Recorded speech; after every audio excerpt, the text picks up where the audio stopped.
BCS preliminary form পূরণের সময় কয়েকটি জায়গায় ভুল করেছি, এখন আমি কি করব? বিসিএস এ ফর্ম পূরণে ভুল করেছি, এটা খুব কমন একটা প্রশ্ন। এই প্রশ্ন আমি প্রচুর পেয়ে থাকি, রিসেন্টলিও এই প্রশ্ন আমি অনেক পেয়েছি। তো এটা আমি সলিউশন বলছি। বিসিএস এ ফর্ম পূরণের সময় আমরা দুই ধরনের ভুল করে থাকি। এক নম্বর ভুল হচ্ছে মেজর, এক নম্বর হচ্ছে মাইনর। যদি মেজর ভুল করেন তাহলে এটা নিয়ে আপনার চিন্তা করার দরকার আছে, সলিউশনের দরকার আছে, কিন্তু আপনি যদি মাইনর ভুল করেন তাহলে সলিউশনের দরকার নাই।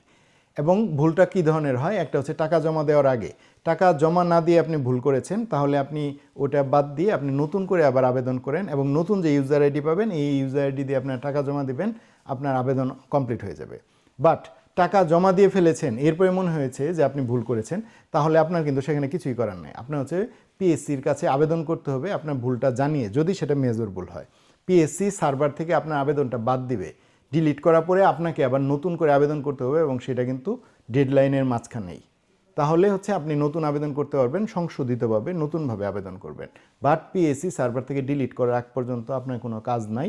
তার মানে যদি টাকা জমা দেওয়ার পরে আপনি বুঝতে পারেন যে আপনি ভুল করেছেন, তাহলে পিএসসিতে আবেদন করবেন। প্রতি বিসিএসে এরকম কিছু প্রার্থী আবেদন করে এবং পিএসসি তাদের অ্যাপ্লিকেশন সার্ভার থেকে ডিলিট করে সেই প্রার্থীর আবার নতুন করে আবেদন করে।